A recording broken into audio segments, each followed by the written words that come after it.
The following has been paid for by the Penn's World Order. All right. Well, the NHL playoffs are still going on. Hockey's still a thing for about another 2 months and a half. So, well, I enjoy doing these wrestling videos, so let's keep this gravy boat rolling. My name is Richard Blosser. I am a hack, a wrestling hack, throwing videos out there in a ton of wrestling mainstream. WrestleMania 41 is behind us, and it is time for a backlash.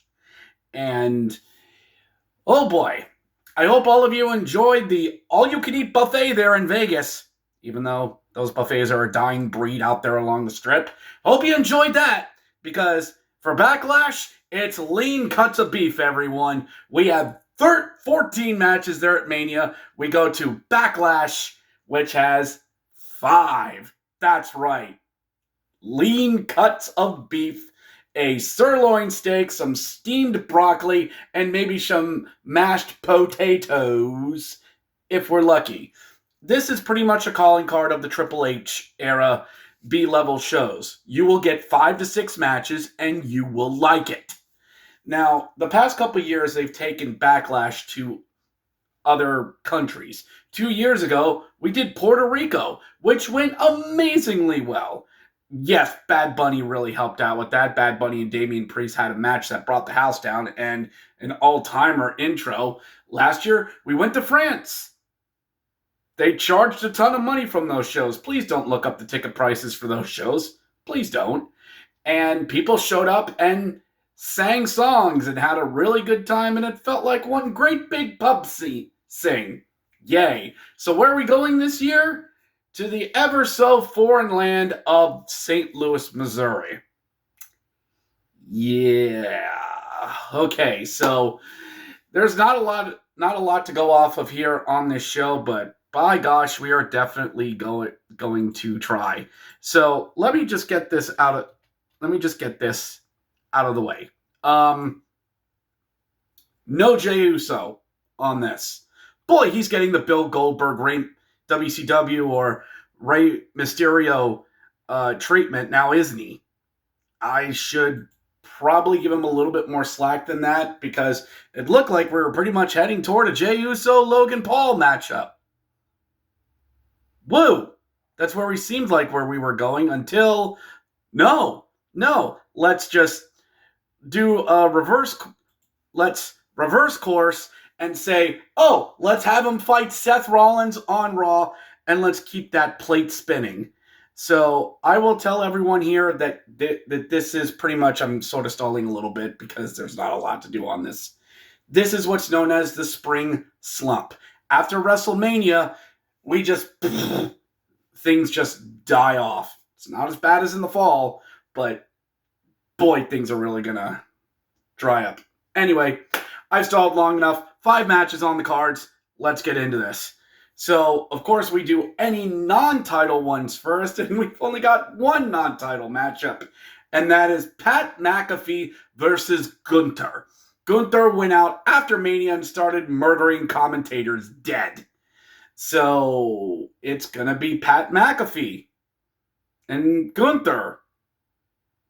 Yeah. Pat McAfee can go. When he's had some good matches. Let's not talk about him and Vince McMahon at WrestleMania 38. We don't talk about that. Pat can go. He's shown that he belongs in the wrestling lexicon. He really does. I know his dude bro shtick isn't for everyone. I kind of agree with Adam Blampier, who describes him as a man who's at the bar going, shots? Who wants to do shots? Hey, man, I got Jaeger, bro. Bro, we got Jaeger. Come on, man. Come on, I got Jaeger, bro. Bro, you want tequila? Tequila. You know who shows up at the end of the night, bro? Tequila, bro. Come on, man. Come on, we're doing this.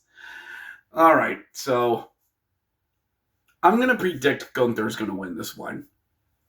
His title reign was not the best. And he sort of needs something to let's kind of do a soft reset on Gunther. Give him some guys on the upper mid card and let him tweak his character a little bit. Gunther is not going to turn babyface anytime soon because that man's just a natural heel and so good at it. But Gunther, there is not a world where Pat McAfee wins this. There are going to be one or two routes to go with this. One, this match is only a few minutes. Gunther beats McAfee to a pulp, puts him in a sleeper. Pat just passes out from the pain, and we're done in like 3 to 5 minutes. The elongated route is that this goes 10 or 15 minutes, stall, delay. Pat does a few nice moves. Gunther sticks to his basic chops and kicks and shotgun drop kicks and splashes and just beats up Pat McAfee. There should be no reason Pat McAfee wins this. This, of course, will set up toward more and more stuff. There are some people who think, oh, he's going to get written off to do more NFL stuff. I hate to tell you this there, folks. We're reaching the NFL's dead season. The only time Pat McAfee is going to go away is in the fall. At minimum is September because he's got college game day obligations. I think the earliest you do that right off, that's at SummerSlam, which is at MetLife, and it's a 2-night event. God, this means this feud's going to last for a while. I think the direction where this goes is that Gunther wins here. Gunther tries to win Money in the Bank. Pat costs him Money in the Bank due to bro shenanigans or, I don't know, throwing a football at his groin and hitting him. Man gets hit by football. Do it. And then that sets up Gunther, Pat McAfee, no holds barred at SummerSlam. I'm talking myself into this. Next!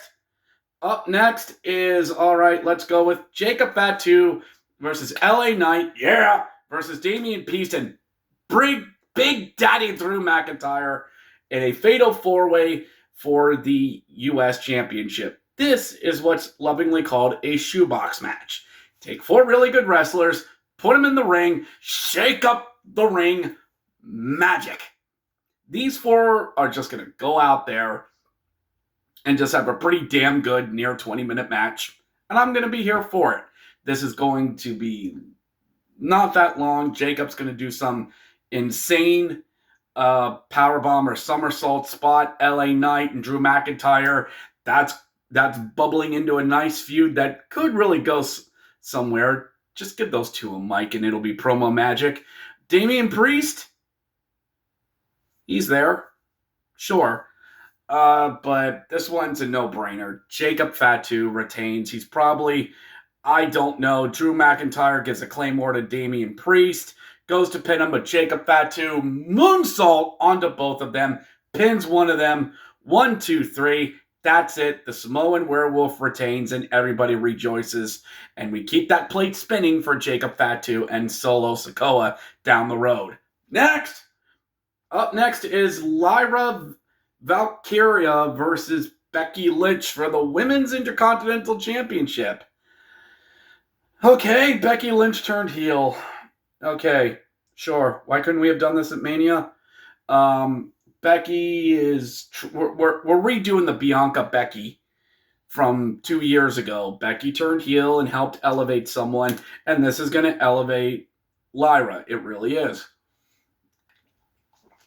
But this feels like the first part of like a fantasy book where you're going through all the descriptions and all the setting up and a slow setup of the plot. And my ADHD brain's like, when are they going to get to the sword fighting? When are we going to get to the blood feud between Becky and Lyra? This match, on this match, I'm sorry, ladies. This is maybe 1 or 2 chances for bathroom breaks. I'm sorry. There might be a title change on this show, and if there's any likely, it's going to happen here. This is where the chase happens, and Becky Lynch wins via shenanigans, defeats Lyra Valkyria, and this feud will continue throughout the spring and summer. I would love to see maybe Lyra win Money in the Bank, beat Becky and become a double champion. Interesting. Okay, next. Up next is Dom Mysterio versus Penta for the men's Intercontinental Championship. And yeah, Dom's been a little prick. Him and Penta, first time ever, is going to be great. It's going to be so awesome that these two are going to go at it for the first time. I can't wait to. Oh, wait. Hold on a second. Wait, hold on. Oh. They already had a match on Raw a few weeks ago. Oh. Okay. Look, Penta's charismatic as heck. This man makes walking out of an elevator look fantastic. Really good at what he does. But Dom, he's the new Lord and Savior of our hearts. Keep the belt on him. I can't help but think that we were actually going to go for a Penta and Rey feud at one point. Rey Mysterio, not Rey Fenix. That a Mysterio and Penta rivalry until all this happened. This sort of feels like spinning our wheels until Rey comes back. Rey Mysterio comes back. Why is there two Reys on the lineup now? But I feel like we're sort of spinning our wheels until Rey Mysterio comes back, and we'll see where this is going. Can we please get Dom more time on the mic with the IC title? It worked well for Edge. It'll work well for him. All right, and lastly, it's main event o'clock, everyone, as your champion John Cena will take on Randall Keith Orton, who's from St. Louis, don't you know, in the main event. The big title will be on the line. I didn't have the belts with me, but oh well. John Cena versus Randy Orton. This is going... John Cena is going to win this. The only question is how. I don't mind the slower style that he does. I know there are people that don't like it, who think it slows down and is boring.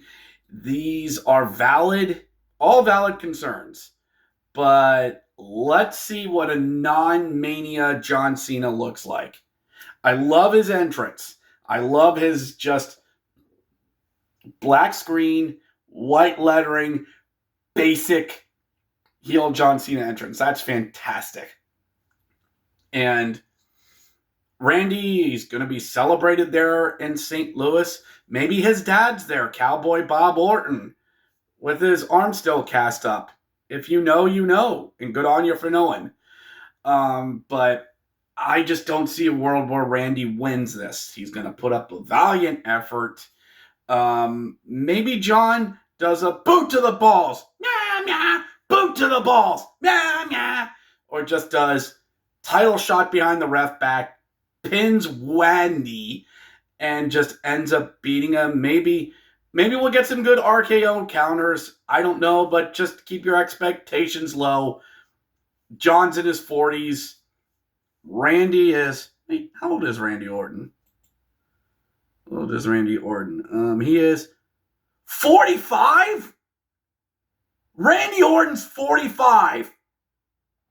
Shut up. I hope I'm that good looking at 45. That's just stupid. Okay. How old's John Cena? John Cena is 48. Okay. Both men are in their 40s. Don't expect too much out of them. God, Randy's 45. God, I'm old. Anyway, Randy Orton loses. John Cena wins. And we'll see what else happens as we head into Money in the Bank. Again, no Jey Uso on this. No CM Punk. And I think the next show we have after this is most likely Money in the Bank, which will take place at the Inuit Center there in Los Angeles, California, where the parking is $50 a car. I am not joking. Go look it up sometime. Go see what LA Clippers fans have to pay for traffic, pay in the parking garage that's connected to the Inuit Center. Go look it up sometime. Anyway, but that is it for me. And in the words of Steve Dangle, thank you very much to everyone who has watched this, who watched my hack guides and hack predictions. And who knows? Check back on either Monday, check back on Tuesday. Well, I will give you my hacks guide to Backlash 2025. And who knows? With hockey going to be done here in about a month and a half, I might keep doing this. It's been fun. Anyway, thank you very much, everyone. And should I do an AEW one once we get to Double or Nothing next month? Or when they do All In Texas? Who knows? We'll see. Take care, everyone.